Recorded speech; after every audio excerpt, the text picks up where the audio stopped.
Here's some of the headlines. Armed man targets D.C. restaurant that faced violent threats because of fake news pushed by the right. And police fake news story led gunman to popular D.C. pizzeria. One of the big surprises of the presidential campaign was the explosion of fake news on the internet. Fantastic tales that some believe to be true. Fake news, real gunfire. A North Carolina man arrested in a D.C. pizza shop after brandishing a gun, telling police he was there to investigate a conspiracy theory called Pizzagate. 28-year-old Edgar Welch was arrested in Washington Sunday afternoon outside Comet Ping Pong, a popular family pizza parlor. D.C. police say Welch fired at least one round into the restaurant floor with an AR-15 rifle like this one on his Facebook page. No one was injured.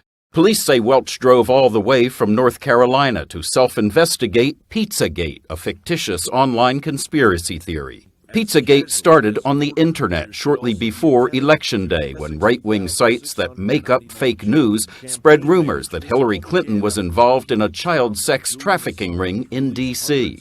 Court documents say Welch read online that the Comet restaurant was harboring child sex slaves and he was armed to help rescue them. He surrendered peacefully when he found no evidence that underage children were being harbored in the restaurant. Pizzagate has been pushed by Michael G. Flynn, son of retired Lieutenant General Michael T. Flynn, chosen by President-elect Trump to be his national security advisor. The two were seen together at Trump Tower last month. After Welch's arrest Sunday, the younger Flynn tweeted, "Until Pizzagate proven to be false, it'll remain a story." General Flynn himself has also spread stories claiming to link Mrs. Clinton to criminal activity. 6 days before the election, Flynn tweeted, "You decide. NYPD blows whistle on new Hillary emails, money laundering, sex crimes with children, etc. Must read." Your idea to protest, please stay all day. This is not the first time Pizzagate believers have confronted Comet Ping Pong owner James Alefantis. He says he's been getting threats for weeks. These stories are completely and entirely false.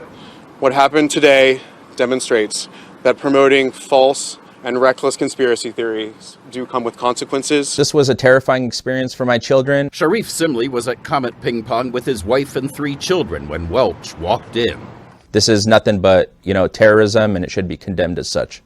President-elect Donald Trump has blasted Beijing's economic and military stances with a pair of tweets on Sunday. He said, "Did China ask us if it was okay to devalue their currency, heavily tax our products going into their country, or to build a massive military complex in the middle of the South China Sea? I don't think so." A spokesman for the Chinese Foreign Ministry said it had no comment on what motivated the Trump team to make such tweets. Mr. Trump took to Twitter following his telephone conversation with Taiwan's President Tsai Ing-wen on Friday, a move that broke with decades of diplomatic protocol with China. I think the conversation that happened this week with the president of Taiwan was a courtesy call. She reached out to the president-elect, and he took the call from the democratically elected leader of Taiwan. And senior members of Mr. Trump's transition team had sought to play down concerns that this heralded a break from long-standing U.S. policy on China. China's foreign ministry said it had launched representations with the relevant parties in the US. Beijing's One China policy insists that the US and other countries accept an elaborate pretense that Taiwan is part of One China and not an independent country. US president-elects have traditionally played along with this, declining calls from Taiwanese leaders.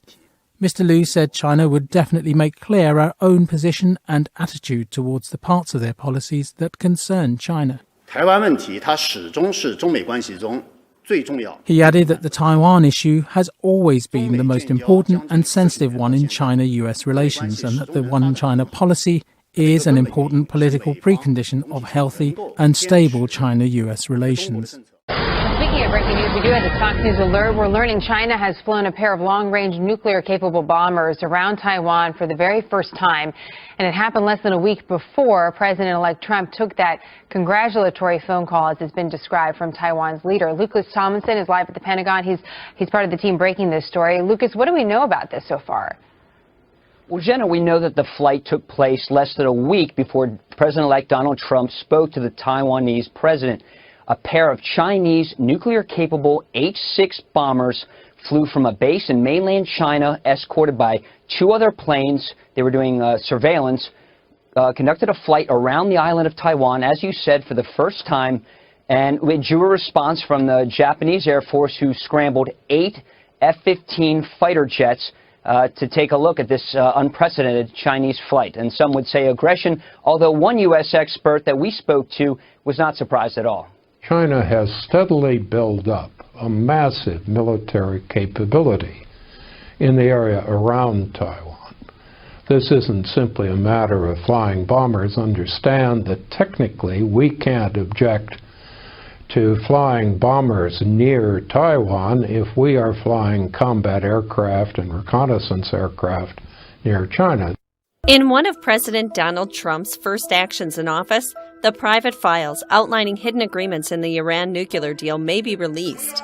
Sources say senior officials who will be part of the Trump administration are already discussing what's so far unseen information about the Iran agreement they will be able to make public after January.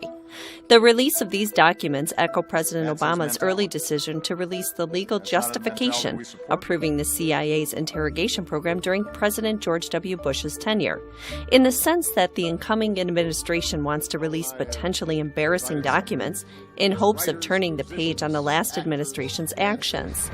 There are many unclassified documents in the case of the Iran nuclear deal that have been held by the Obama administration in tightly controlled security environments that effectively make it impossible for the public to see them. Iran's nuclear chief has warned that the country will give a strong response to any violation of the nuclear deal with the P5+1 group of countries. Ali Akbar Saleh issued the warning in an address to the International Conference on Nuclear Security in Vienna. Saleh dismissed as unwise the recent moves against the nuclear deal known as the JCPOA in the U.S. The top nuclear official later said in an interview with Press TV that Iran has stayed committed to the agreement. China and Iran have urged all countries involved in the nuclear agreement with Iran to comply with the deal. The response from Iran and China came as the Iranian Foreign Minister Mohammad Javad Zarif visited his Chinese counterpart Wang Yi in Beijing on Monday. Iran and China worked closely during the negotiation and the signing of Iran's nuclear agreement, and China played a critical role during the process. The Joint Comprehensive Plan for Action is a multilateral agreement, and all countries involved have an obligation to fully implement it. Iran will not allow any country to take unilateral actions that violate the agreement. Well, Russia and China have blocked a United Nations Security Council vote for a ceasefire in the Syrian city of Aleppo. The two countries say the Security Council draft resolution was not in line with the agreement between Russia and the United States. Now, Russian Ambassador Vitaly Churkin has made clear that the reason that this idea of a ceasefire is not a good idea is because these are not real ceasefires. The rebels, the anti-government fighters, the terrorists don't recognize these ceasefires and continue to attack. And in the past, these ceasefires have been used as a way to regroup by the terrorist forces. Russian Ambassador Vitaly Churkin has made clear that that there needs to be a discussion, further discussion in Geneva about what Russia has repeatedly called for, which is the separation of the al-Nusra terrorists from the so-called moderate rebels. These forces need to be separated. Now, the UN Special Envoy for Syria, de Mistura, has also made the same call and repeatedly called for the al-Nusra terrorists to separate themselves from the moderate rebels. But at the moment, that separation has not taken place. We begin this hour with breaking news from Aleppo, where extremists have shelled a Russian military hospital, killing a female paramedic and injuring 2 service personnel. Давай, быстрее уходим! Разница между первой и второй 3 минуты максимум.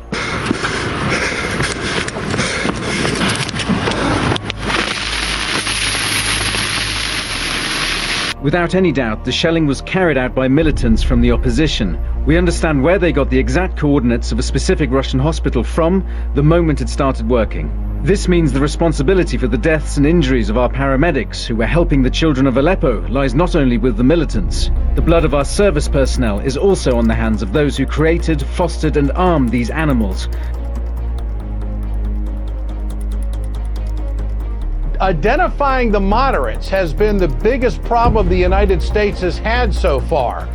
How is a new administration going to come in and sort out who they're supporting, who they're not supporting when they're hard to identify? Or maybe the Trump administration would be able to identify people a lot better than the Obama administration on this. Your thoughts on it tonight? Well, my thoughts on it are that the Trump administration has already, and Mr. Trump himself has already said you can't distinguish them. We don't know who they are, who these so-called moderates are. This has been the problem now with the U.S. and Russian so-called agreement that they're supposed to be working out. They're not going to be able to do it. The United States isn't going to be able to intervene. And I might add that the so-called moderate groups have already announced, their leadership has already announced, they're not going to stop. They're going to continue fighting, and they're going to join Nusra.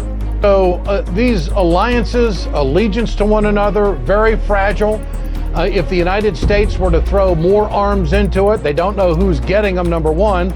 So basically, it looks like the jihadist group is going to grow and continue to grow, which of course is going to get a reaction out of the Russians and of course the Syrian army to maybe even a higher level of activity. Your thoughts on that? Well, I think there will be higher levels of activity, and I think that the United States is arming to some extent through Saudi Arabia and Qatar. The rebels on the ground probably have been given assurances they not only will continually be financed, but also be armed, and they're hoping for heavier weapons. And I think that their goal is not to defeat ISIS. Their goal is to overthrow the government of Bashar al-Assad. Moving on to some other news, South Korea's foreign minister has warned that North Korea could illegally transfer nuclear know-how and material to terrorist groups. Making his opening remarks at the International Atomic Energy Agency's conference on nuclear security in Vienna on Monday, Yoon Byung-se said terrorist organizations would be willing to pay huge sums of money to acquire nuclear material, and North Korea could supply it, as the regime is currently pressed for cash. U.S. Secretary of State John Kerry has slammed Israel's settlement policy, saying they dash hopes of a, quote, peace deal between Israel and the Palestinians. Kerry says more than 50% of the current Israeli cabinet is publicly opposed to a Palestinian state. Washington's top diplomat was speaking at the annual gathering of senior Israeli and U.S. policymakers called Saban Forum. The Secretary of State delivered the remarks shortly after Israeli Prime Minister Benjamin Netanyahu addressed the same forum in a video call. Palestinian President and leader of Fatah Party Mahmoud Abbas says the new strategy shows the party's capabilities towards ending the Israeli occupation by 2017. من المؤكد أن ما سجله المؤتمر من نجاح وما عكسته برامجه من دلالة على قدرة حركتنا على تحديد المهمات واعتماد طرائق العمل المناسبة سيقوي عزيمة شعبنا في نضاله. The president says the party will work to isolate and pressure Israel internationally. India's prime minister is forcing the people to go mostly cashless, even if they hate him for it. 86% of its cash has been pulled out of circulation, but the country's cash flow crisis is a boon for the mobile payment business. In a country notorious for running on hard cash, millions are for the first time opting to digitize their wallets. It's already proving profitable for Alibaba-backed Paytm, one of the main players in India's fintech scene. It says it's nearly doubled the number of small merchants on its roster. Both Paytm and rival MobiKwik have reportedly hired thousands of new sales agents to keep pace with the rapid surge in demand. They're not alone. Companies like Ola Money and FreeCharge have seen a flood of interest. Even Prime Minister Narendra Modi himself can't resist. The government has its own mobile payment system that ties bank accounts to cell phones. An increasingly cashless India will also likely move up the rollout dates for outside players. Some of the biggest names in mobile pay, like Apple and Samsung, have yet to launch in the Indian market. In a country where typically more than 90% of transactions happen in cash, moving away from hard currency could open up a massive mobile payment market. What could be better than self-checkout lines at the supermarket? No checkout lines. Amazon's new brick-and-mortar store is making that a reality. It's testing a new smart grocery store in Seattle called Amazon Go. It allows shoppers to literally walk in, grab food off the shelves, and walk out without standing in a cash register line. Customers tap their smartphones as they walk into the store, which then connects them to their Amazon Prime accounts. By using machine learning, sensors, and artificial intelligence, the company says it can track the items customers pick up. Amazon's calling it Just Walk Out technology and is set to open to the public in early 2017.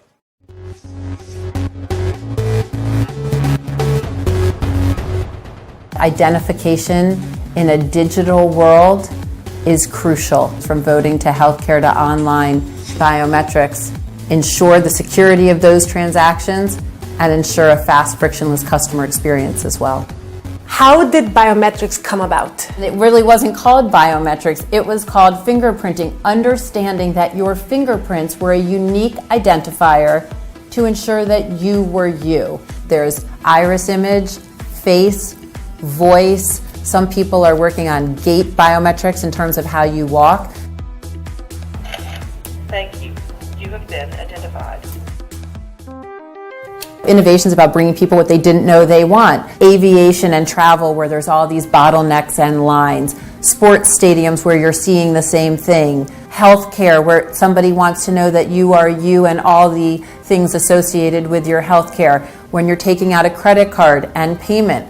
Longer term, voting. It's all places where somebody wants to ensure your identity. In the next 5 to 10 years, we will look back on pictures of all of us carrying around driver's license and credit cards and keys and question why we did that, sort of like my kids now question the rotary phone. Scientists have identified a threatening new type of antibiotic resistance among U.S. farm animals. The carbapenem class of antibiotics are considered the last line of defense against hard-to-treat bacterial infections. These antibiotics have been banned for veterinary use in the United States to minimize the risk that animals will develop a resistance and spread to humans. Though there have been cases identified already in Europe and Asia, this is the first indication of the problem on U.S. farms. Bolivia's once second largest lake is now completely dry after the worst drought in a quarter of a century. Describing themselves as climate refugees, locals living next to Lake Pupu in the south of the country say everything has perished, including their livelihoods. The prolonged drought is thought to have been exacerbated by the El Niño weather phenomenon and rising global temperatures. On Monday, President-elect Donald Trump held a meeting with former Vice President Al Gore, who has devoted years to fighting climate change, a topic Trump himself has denounced in the recent past. Following the conversation, Gore told reporters, "I had a lengthy and very productive session with the president-elect. It was a sincere search for areas of common ground. I found it to be an extremely interesting conversation, to be continued." Gore also reportedly met with Trump's daughter Ivanka, but revealed he spent a majority of the time with the president-elect. A new show of unity, just hours after celebrating that the Dakota Access Pipeline was denied a permit to build under the Missouri River and along the Standing Rock Sioux Reservation, the harsh reality set in. We have a new administration coming in, and I think anything done now could be undone in a month.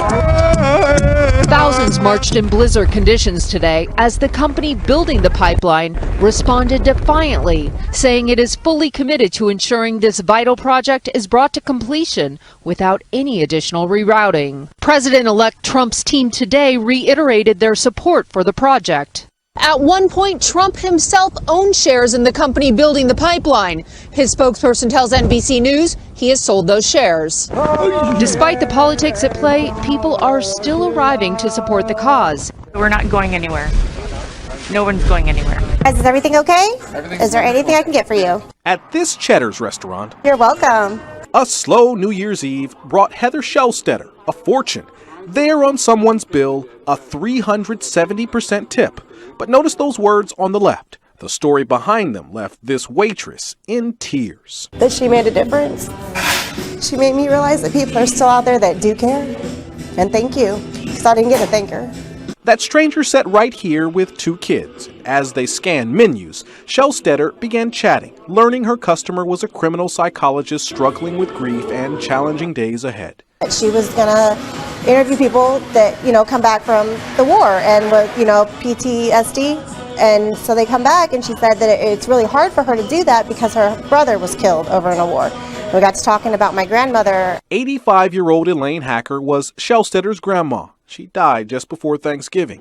And every day since is a struggle for this waitress, who explained to her customer how she's never lost a loved one this close before. We both started getting teary-eyed, and then, so then we're both like trying to blink it away, and it kind of went from there, and we just continued to talk for a few minutes till the next table came in, and she got up and left. That's when Shellstetter discovered this $100 tip for a $27 meal and inspiration. Well, it made me feel so special, important, like she understood, because she also left a note, things will get better, because she knew the heart of losing someone.